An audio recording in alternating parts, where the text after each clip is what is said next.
Hi, I'm JP Murrieta with the New Mexico Activities Association. I hope you've enjoyed our series, Everybody Has a Story. It gives us an opportunity to have an extended one-on-one conversation with coaches to find out where they came from and why they coach. Our next subject is a Hall of Famer. He was born in the Great Depression, can recite poetry, and has been coaching for more than half of a century. He's won dozens and dozens of state championships. He's a great storyteller and one of our favorites. Enjoy this conversation with Albuquerque Academy's Dave Barney. Coach, when I talked to you before and said, I think everyone has a story, your first reaction to me was, yeah, you have 5,000 of them. I got a few of them. If we were writing the story of your life, do you have a title in mind? What would be kind of the title of the life of Dave Barney? Interesting you should ask me, since I'm putting together a book, which poor Liz here has to listen to bits and pieces of, and Randy the same way. And the working title so far is Second Thoughts. Where'd that come from?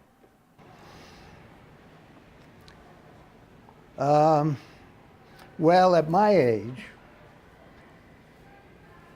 more than halfway to 87 now, I've had plenty of time to think about all those years behind me. So I've got a lot of territory to cover. And the more I reflect on my life, period, and then my life in coaching, it seems to me, and some bits and pieces of it that I've written about over the years, it seems to me it's a story worth telling. Whether I'm the only one interested in reading it or not, I can't say. But somebody out there beyond my grandchildren and my great-grandchildren now would be interested in reading. But so I've taken this second view of my life. It's sort of like not being able to see the woods because of the trees kind of thing, because when you're actively engaged in pursuing this coaching life or teaching life, and you're in the middle of it, a lot of it tends to go right by you without a chance of reflection. How did you get into coaching swimming in the first place? I think it became sort of a financial thing. I was at UNM in 1950 playing freshman football.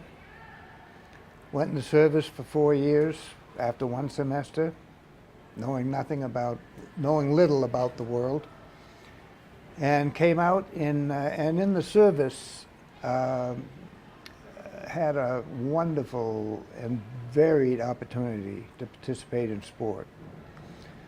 Hockey was big, softball, baseball was big, but at one point my brother and I were asked by the sports information director we were at Kirtland, if we wanted to go down and participate in a Southwest military swim meet, championship swim meet, and it was at Roswell Air Force Base in Roswell. And yeah, we were up for, one thing I can say about our lives, we were up for anything. Yeah. And even though we might not have excelled specifically in one sport or another, we were pretty damn good at about 15. And that's not what many high school athletes can say, but we were moving around so much. So we went down to this meet and actually made the finals of each of our events. I was a sprint freestyler, my brother was a sort of a more distance 400, 1500 meter swimmer. Well, so that sort of was an introduction to it. We'd never been on a swim team in our lives. We'd never been coached in swimming. But we grew up on a lake in New Hampshire, and we were in the water more than we were out of it. And so we had some sort of innate ability.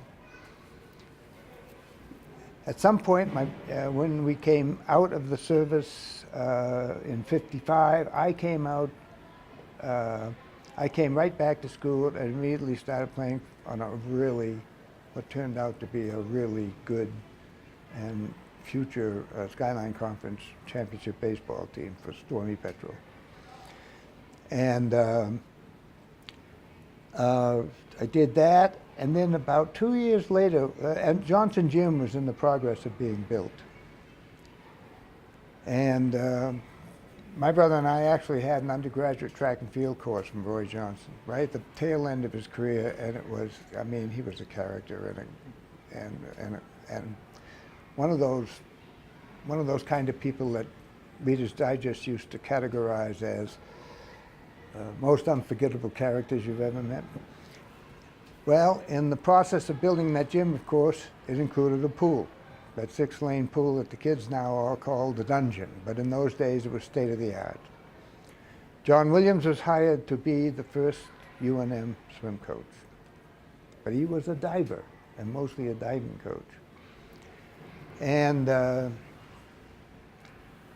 he began recruiting, and the beginning chapter of his recruiting included going into the results of the intramural meet a few months before, that was held, by the way, behind Carlisle Gym in their 33 1/3 yard pool. And my brother and I we were swimming for an organization called the Los Federales. We were not in the Greek system. And we had won an awful lot of the events. And so our names popped up. But he kept seeing Barney this and Barney that, and he didn't realize there were 2 of them, twins, identical, mirror twins to boot. So he thought I was, one of them at least, or this guy Barney was sort of a superhuman guy, do everything. And so he got a hold of us, and he offered us the magnanimous sum of, what did we get? We got books and tuition. Tuition in those days was about $250 a semester, but $250 back in those days to us who were on the GI Bill and were waking up at 3 o'clock in the morning every morning to deliver 500 papers to stay afloat because we were married and had children. And so we started swimming with John Williams in addition to playing baseball for Stormy Petrel and semi-pro ice hockey in the old Sandia Mountain League. So we were busy.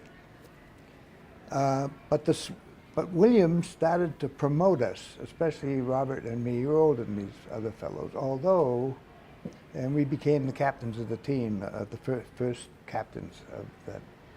And I don't think that UNM had a swim team, say, before that. I can't dig up any history that they did. So he put me in charge of a summer swim program, learn to swim program, that operated out of that Carlisle Gym pool, and because his wife actually should have been in charge. She knew a hell of a lot more about it than I did. But it was a nepotism kind of thing. So she became my assistant. She could ride along. And I started to learn a few things about teaching kids to swim. I had a summer job for 2 years at the OYMCA, aquatic director at the OYMCA. For your information, it was located on the northeast corner of First and Central. And I was the only one, by the way, that wore a bathing suit. YMCA swimmers, kids traditionally swam nude. So my career goes back to almost the dark ages of some of this stuff you hear about. My brother became the aquatic director at the Albuquerque Country Club, and he was that for 4 years. And I succeeded him in 1961, which was precisely the year that I went to the Cranbrook. I had finished my master's and I went to the Cranbrook School to teach. I was a physical education major. And I got to Cranbrook. It's a boys' boarding school north of Detroit, and a very famous school in the Midwest. People out here don't know much about it. But I started moving up the ladder. They had no swimming pool, no swimming. I was assistant football coach and head coach of hockey and baseball within 2 years. And I did a lot of their training because I had had the most practical educational experience that I ever could have gotten with Todine. Care and treatment of athletic injuries. And I got pretty good at it. Matter of fact, I worked in the Detroit Lions training room during the rookie and exhibition season for a couple of years because they trained at Cranbrook, and Millett Kelly was their trainer. And we shared the same training room, locker room, and even lower fields where they did all their preseason stuff. But it was the country club that they had the makings of a very little team, about 25 or 30 kids by the time I got there in '61. I quickly built it up to over 200. And it became a juggernaut, even could compete successfully against the likes of, say, the Duke City Aquatic Association, which was a year-round club, or the Coronado Club, which was year-round, or the Manal Aquatic Club, which was year-round. And I was there for 11 years. And so it was a learning experience. You know, what I know now as opposed to what I know then is immeasurable, even though I've still got a long ways and a lot still to learn. And that's how I got into the swimming and away from the baseball and the hockey or the football. Now, you mentioned a moment ago how we got started. Well, of course, I got started professionally at the Cranbrook School. I was there for 6 years, and I moved up the ladder. I was becoming a house master. My family loved it there. My kids were in private school, the Cranbrook complex, and there were a lot of factors that made it difficult for me to leave. But at the country club, I had a lot of kids, I had a lot of boys, and I had a lot of boys who went to the Albuquerque Boys Academy down there where Sandia Prep is now. And they had a new headmaster in the middle of the 60s named Ashby Harper. You've know of him. And then I had also their parents, specifically their fathers. And some of them were on the board of trustees at Albuquerque Academy, and it was growing a little bit, not in the dimensions that it grew when they moved to this campus. And they kept telling me about this guy who was the aquatic director there, and this swim coach, and he had built a hell of a team and all this in business, but he was at this school in the Midwest in the wintertime, came out here in the summers. And at one point I received a note when I was back at Cranbrook about the possibility of considering coming to the academy. And then it was dropped, and I didn't hear, I wasn't that interested, at least then. But eventually, in the winter of '65, Mr. Harper came to the academy. Now, try to get the picture of this if you can. Okay. I was in the middle of my hockey season. He showed up, and I usually went down to skate with the JV and then coached the varsity. And occasionally I might even go down with a lower school team, you know, and work with them. But Bud shows up, I had a little office tucked down the bowels of the gymnasium, right outside, right inside the door that you went out to go down to the rink. It was an outdoor rink, but it was artificial ice at a Zamboni. Now it's all enclosed. And they have wonderful hockey teams because they have a coach who really knows what the hell he's doing. And I'm sitting in there, and there's a little knock at my door. I get up, and I'm standing there in long underwear with all the paraphernalia, you know, the knee, the shin guards, and the cup, and the elbow guards, and so forth, so on, and my jersey and sweatpants, and my tacks, my tackleberry skates, and his Brud.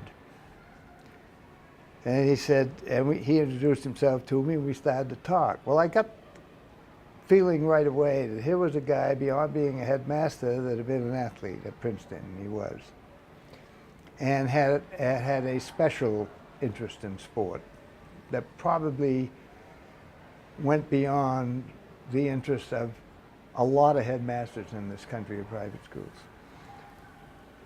So I'm putting all this stuff on, and we're talking, and I excused myself at some point, and I said to Mr. Harper, I said, I've got to get down to the rink.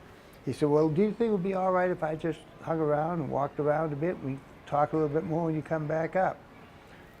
Okay, so 2 hours later, 2.5 hours later, I'm back and I'm all sweaty and everything. This stuff is all wet. Now I'm taking it all off. And actually the interview would end with me a towel around my middle, going off to the shower. Well, he offered me a job. And by that time, you know, I had my plaid jacket and my tweed jacket with the leather elbows and my bow tie. I looked like a private school schoolmaster. But he wrote back and he offered me a job. I wrote back and declined. I said, thank you so much. I'm honored that you would consider me. But and by the way, I think that was the last year that they were in the Sandia campus, Sandia Prep campus now. Well, he came back the next year. And this year, this particular time, I met him at the airport because he was logged into flights. We talked again. Well, obviously, I wouldn't have gone out and talked with him if I hadn't had some interest about coming. Again, he offered me a job. Again, I refused because I had just been elevated to this housemaster's role, which is a pretty important position in prep schools, boarding schools.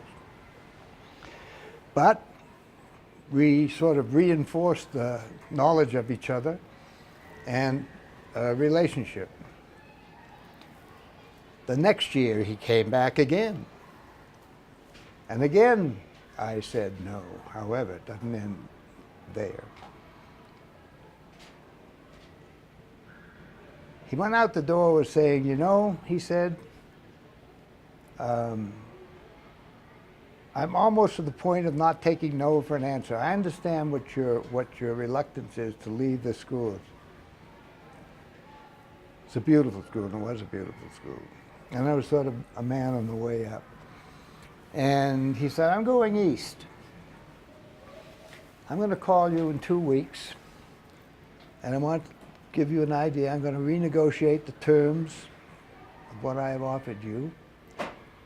And he says, I'm going to be talking to 2 of your coaching colleagues in what was called the Interstate League. And the Interstate League was a private school league involving some travel.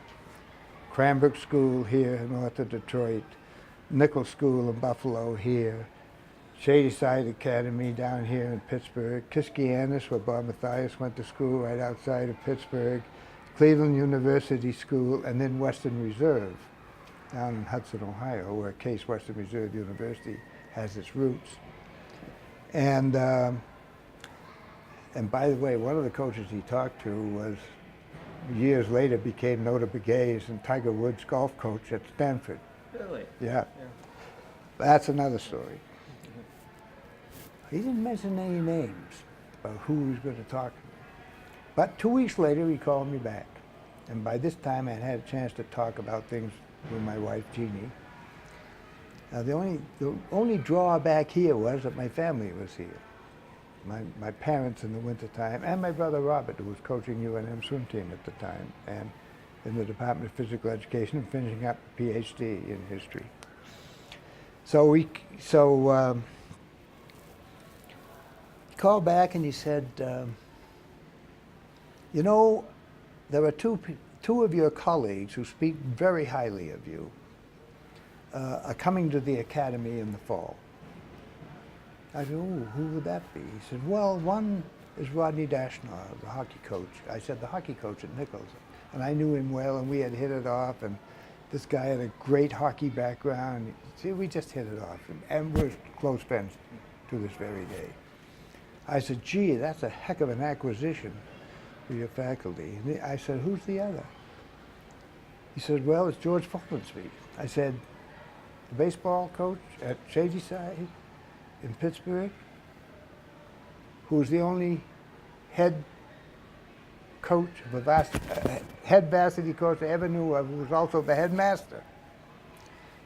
But he got crosswise with his trustees, and in an argument, he resigned, and Brud hired him. And he and I have become, you know, I mean, he's way up here. He was George Bush, the Elders baseball coach at Andover, before George Bush went on. So, and that, more than money, inspired me to think and then ultimately make the decision, come back to New Mexico, and I came in '67 as head of the upper school. And by this time, I was an English teacher because I could write a little bit. And not a little bit, but in their view, not so badly. And I came here as the head coach of track and field. I relieved Joe Armijo, who was the track and field coach before I was, and later became the basketball coach, of course, and AD. And so track and field is one of those sports that I've had some. I did it for 9 years here. Coached against Jim Houseman and Jim Danner and all those guys that I admired, you know, and ta-ta-ta. And I'm sure this school can't imagine where they would be if you had told them no one more time. Yeah, well, one more time is probably going to do it. But life, you know, life sometimes just balances on moments, timing. It really does. And that, I think, was a moment that moved these two coaching colleagues of mine in the Interstate League who were coming here. And by the way, it was interesting. Here's the headmaster, George Follinsby, came here. Brud made him the head of the junior school, and he made this neophyte, you know, no real administrative experience except for a couple of years at the housemaster's job, the head of the senior school, which to me looked to be the more enviable of the two positions. But in truth, he knew what he was doing because George, he was excellent. He was a good man. So that's how I got into all of this stuff. And it made me realize, going back to that first interview, and I'm sitting there putting all this stuff on, and then 2.5 hours later, I'm taking it all off, and the steam is rising up out of it. And then I'm getting dressed in my plaid jacket, my bow tie, and I realized that the plaid jacket and the bow tie had very little to do with him offering me a job. It was this and that, even the cup maybe, the whole business, that reached into his sense of sport.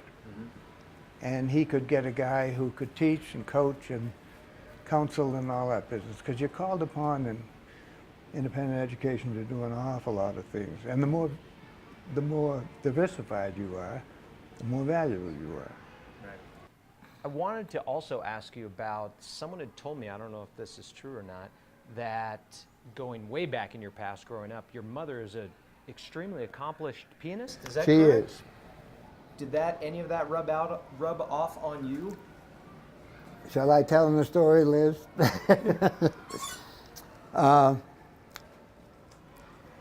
My mother was a prodigy of sorts in the Boston area. She grew up in Malden, Mass.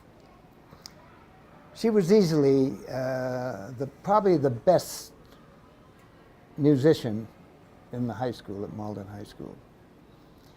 In addition to being a pretty well-known locally, at least, pianist, she was also trumpet and cornet player. Well, she wanted to be in the marching band, the Malden High School marching band, but girls could not be in the band. It was an all-boys band. Her mother would take none of that. She looked like one of these women's temperance union suffragettes kind of thing.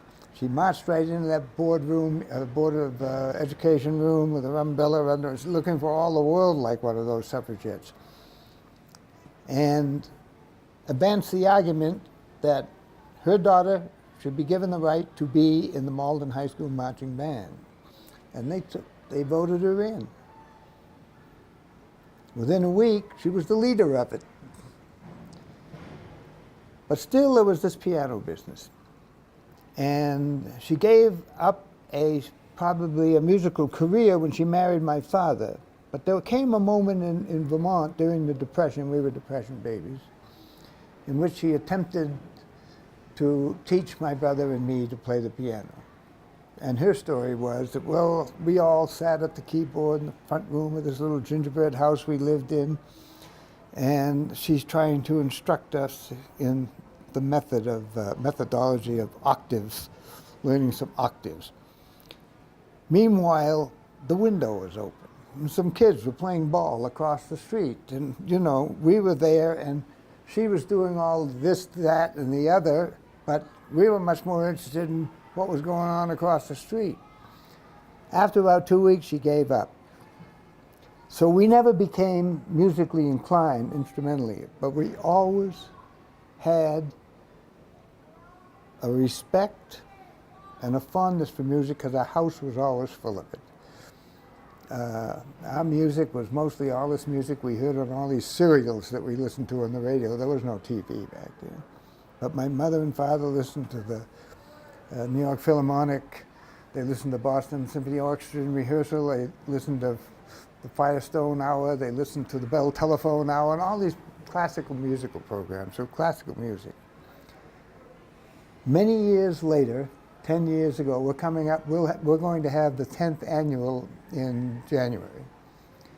I had a brilliant pianist, boy named Colin Martin, who's now just finished up his master's at the San Francisco Conservatory. And I got this idea suddenly, and it was inspired by my mother, although she never talked about it, but it was inspired by my knowledge of her and her musical career. And I created this thing in the beginning that was a program that took our swimmers away from, and divers away from this pool up to the Fine Arts Building, actually to the music building, into the Music Performing Arts Center up there for dinner and then a program.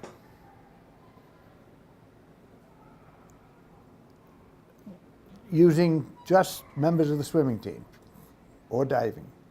And we started off with about 8 or 9 performers.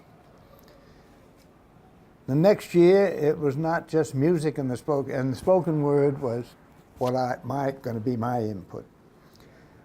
Next year, it became an evening of dance, music, and the spoken word. And the year after that, because one mother had a daughter on the swim team who was a great artist and everything, and the next year it became an evening of art, dance, music, and the spoken word. And the art was a big exhibit that ran about, maybe 20 yards like this, curved. And that was the back, with all these paintings and pictures or photographs done by members of the swimming and diving team. And that was the backdrop. In front of that's the big grand piano. And so now we have flautists and violinists, and we had a quartet this year for the first time. And this year, believe it or not, you ever been to a symphony concert? Yeah. The Mexico Symphony, and now years ago I had a boy named Christian Zamowski, who was a butterflyer for me. His father was the first violinist for the Mexico Symphony. Now he's the first violinist for the Mexico Philharmonic. And I had him, we connected some way or another. I saw him at a concert at the Hispanic Center. First time I've ever been in there. And he played a duet. Occasionally there's a parent I might worm in there. I don't want to dwarf the kid stuff, but he we had the concertmaster for the New Mexico Philharmonic Orchestra playing this Hungarian dance with one of our master swimmers. So once in a while there's a master swimmer that creeps into the program. Our team physician and the father of 2 of my captains. Did you ever meet Fred Hashimoto?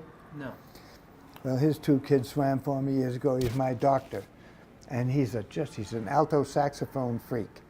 and he comes in with his pianist friend David Wengel, and they play the sort of Scott Joplin rag stuff and the old timers, golden oldies kind of thing, you know. And it's truly the single best night of our season. You mentioned a couple different kids. You've obviously been doing this so long. You've had an impact on literally thousands of kids, I'm sure. Is there one, looking back, in your second thoughts title, that you will never forget for some various reason? Not necessarily the fastest swimmer, sure, won the most records, but maybe because of an impact they had on you or you had on them, him or her. Is there one that really stands out that you'll never forget for some reason? Well, the problem with that question, JP, is the fact that there are hundreds of them. Right. And Gary Simon graduated in '94, and Anthony Kim was now going to be a junior. You know Anthony, yeah, at Texas A&M. Probably among a lot of really good swimmers, but they're probably the two best I ever coached. Girls, few more. I had Justine Schluntz, of course, who was a multi-All-American and Rhodes Scholar at Arizona. I had Annika Postolin, who's still pursuing a dream of. She was at USC and with Dave Salo, and she's still training to either make the American Olympic team for 20 or the Czechoslovakian team, because she has dual citizenship via her mother's genealogy over there. And then this last year I had, and this is fresh in my mind, maybe a good idea to talk, and I had really good relationships with those two girls, and especially Annika, I think. And they're memorable. And I've had literally hundreds and hundreds who I'm very close to that were middle of the totem, or even some of them down here at the bottom of the totem in terms of ability. Sure. Now, Sarah Bianco graduated in May. She's off to Annapolis. She left last week. And if you've got time for a short anecdote relative, sure, to last year's state meet, I'll share it with you. She was a good one for me. All around, not the best, but I think that, and I've had this conversation with her, that I hope that the Navy will develop her and pay more attention to her butterfly, 100-200 fly, because I think she could be an outstanding one. But she was so much of a sprint freestyler here that, except for an occasional flirtation with the 100 fly, she didn't swim it very often. And yet, maybe once or twice, and she's number 3 in the. I have a lot of documents that document our history here. One of them is a top 50 all time. She's up there number 3 all time, I think, and just dabbled in the event. Well, a week before the state meet, following the district meet, the day before the entries have to be declared to the NMAA, we sat out here after everybody had left, because I always have a meeting with the team after the district meet, just to make sure that we are of the same mind, and the entry is such that it's going to appear at state next week. Well, she sat out there. And we started to talk. There was no doubt about the fact that she was the defending champion in the 100, and she should swim that. The big tug of war became whether she should swim the 50, which she probably could have won. I think she would have beaten the Jones girl. Or the 200, which she hadn't swum too often, but we had talked, down around January about, let's not rule out the 200. So we got, and by the way, up to that time, she was about a 155, maybe 154, 200 freestyler. So we sat there, and we sat there. And at some point, of course, she said, well, what do you think? I said, I think the 200.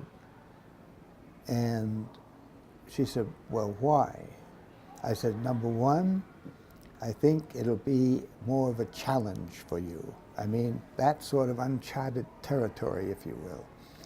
And the adventure of that really appeals to me.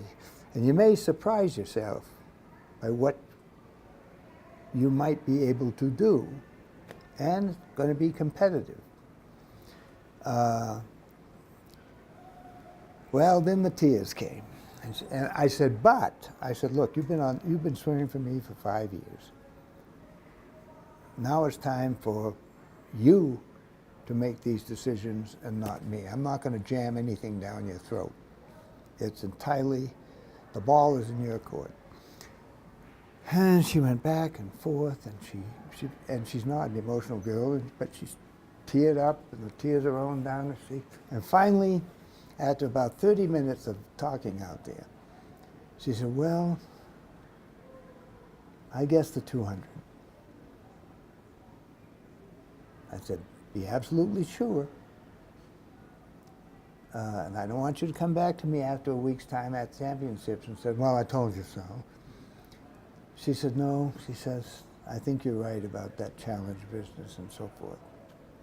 So she goes out there the following week in the 200, and she's swimming against this Pacheco girl, of course, who had won it the year earlier. Our school record was 150 point. The state record was 149 high. Sarah Lott at Los Alamos, year before, I think. She qualifies in 153 high, Pacheco right behind her. So there they were, Sarah in 4, Pacheco in 5, the two top-seeded lanes, and they were going this way. Mm-hmm. Right. Because we swim yards north and south. And she goes out there, and we had a talk. I said, command is everything in the 200, I said. You've got to take command right away and not give it up. This is my, if I have a mantra about strategy, it is that with high school swimmers. The events are short, they're sprint freestyle oriented, right. And the 200 is a really important race. And it's early in the program. It's right after the medley, and if you get good performance there, it can act as sort of a getting a team right up on the wave, you know. Well, she goes out there, and she did take command. She beat Pacheco easily, 148. Huh. It when plugged the altitude factor in there, it went to a 47 mid. Of course, the Navy people were absolutely jubilant. And by the way, for what it's worth, I wrote 4 recommendations this last fall for 4 of my swimmers to service academies. 2 to the Naval Academy. 1 got in, 1 didn't. The one who got in was Sarah, and I'm convinced that the difference was her swimming, her athletic potential. So with kids like Sarah and Anthony and Annika and the thousands of others, mm-hmm. when they look back on you and your career and the influence you had, how would you like them to remember you? How would you like to be remembered? That I was able to interact with them, I think, in a way that perhaps their other coaches, because they're all USA swimmers, didn't. Not better or worse, but different. I got a long email at the end, after the graduation, from Sarah. And I don't want to pull it out there because it's embarrassing. It's so, and she says, she's pretty much hit the nail on the head. She says, all the USA times I had, and at nationals, at regionals, at sectionals, she said, but all my best ones were swimming for you, and they all came, for the most time, when you need crunch time for state meet. And, but more than that, I think, the problem is with the public out there, and especially the academy public, or academy community, the constituency, they look at those 39 state championships. It's a number. But the academy folks, I'll give them this. They're very appreciative, I think, of my presence here, my influence, whatever that amounts to. And I want to be remembered as a person who was kind, considerate, was able to get inside their heads a little bit as far as this business of motivation is concerned, mostly for being a person worth remembering. I know I will. I could sit here for hours talking with you. I will be one who will read your book when you put it all together. Well, fantastic. Then chalk up one more. What does that make, 12? Second thoughts. Thanks for your time. You're welcome, JP. It's my pleasure.